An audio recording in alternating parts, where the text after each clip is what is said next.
Yields. Chair recognizes a leader on this issue, Mr. Biggs from Arizona. Thanks, Mr. Chairman. Mr. Byer, how many individuals on the terrorist security data set have actually entered the United States since President Biden took office? A couple hundred. No. That's the number that we've actually interdicted. How many have come in? Do you know? You don't know, do you?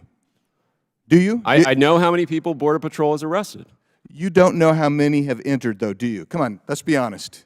I don't know. You don't know. I don't know. And you got about 1.9 million, something like that, in known and unknown gotaways? Yeah, I want Border Patrol And you to don't be know. freed up You don't know. to go after terrorists. You don't know how many have come if in. we let people come into this country legally. Answer the question, Mr. Byer. I am answering the No, question. you're not. If people came into this country reclaim legally, the time. we Look, would have a much Mr. better, Byer, more secure border. Mr. Byer, you don't know, do you? I already answered the question. Well, thank you. That was generous of you. Appreciate that. Have you ever been to the border and watched the current process that is gone through to issue a parole status to an illegal immigrant? I've seen it on video, but no, I've not. Not been down there, have you? I've not personally witnessed it. No, you haven't. Of course not. Of course you're not. But you're going to come here and testify that it's done on a case-by-case basis. You don't know jack squat about it. You haven't been down there. You haven't been down there. It is done on a case-by-case basis. So, Mr. Holman, when we hear cruelty of separation of families, is it cruel to lose contact or communication or the known whereabouts of 100,000 children who came into the country unaccompanied by ORR? Absolutely. We don't know who these children are, if they're safe. We know that some have been in forced labor. We know some have been forced sex slavery. So we know what's happened to some of them. So absolutely, it's cruel. Is it cruel to place some of those children with people who turn out to be pedophiles, or literally place dozens of people with the same individual, which is ORR under Biden has done? We know there's single males that have been given several female youth. If you get parole, let's go back to parole. If you get parole, do you get legal work status for 2 years? Yeah, yes, you can get work status. But two things we got fixed that was said that was wrong.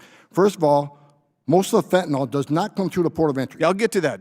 Let's get to the parole question. Parole, yeah, when you get parole, you can get work authorization, yeah. For how long do you get to work, Mr. Edlow?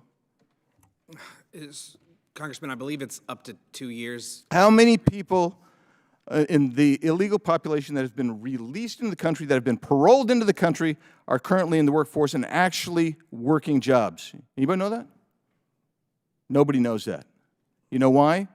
Because we don't keep contact with those people. We have no idea where they went. We've taken them and distributed them throughout the country. We don't know where they are, what they're doing. So last year, we had 888,000 people were naturalized in our legal process.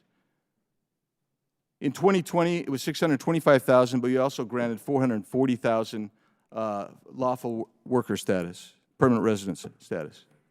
So I guess there's so much to talk about here, but let's talk about fentanyl, because one of the I'm really surprised because, Mr. Beer, I read your statement. You rely on data so much. I'm actually surprised that you're making the outrageous claim that 90% of the fentanyl comes through the port of entry. That's not true. 90% that we interdict is at a port of entry. But if you've never been down to the border, which I don't think you have, but if you've never been down to the border and literally driven for 30 miles and you don't even see a CBP agent, why? Because they're processing people, and you know the number of people that are coming across that don't want to be caught. You got to understand, and I think Mr. Holman will back me up on this, that it is between the ports of entry is where the people are bringing the fentanyl in. Is that not true, Mr. Holman? I spent 3 decades investigating criminal cartels that smuggle narcotics into the United States. They will use a route of least resistance. Will they go through a port of entry when every vehicle stopped, every driver spoken to, and then based on the CBP enforcement database, which I can't discuss, but when they put a license plate number in, it may say, this is someone you want in the secondary, and plus responses from the driver. Every vehicle is stopped. Between the ports of entry, when 70 to 90% of the agents are off the line, And in several instances, nobody's on the line. That's when the criminal cartel is going to move the fentanyl. If you look at fentanyl seized by the Border Patrol and Maritime, by the Coast Guard, extremely high numbers. It's not a coincidence. When you have 70 to 90% of agents off the line, you got record fentanyl overdose deaths. It doesn't take a genius to figure out where it's coming. Yield. Mr. Chair.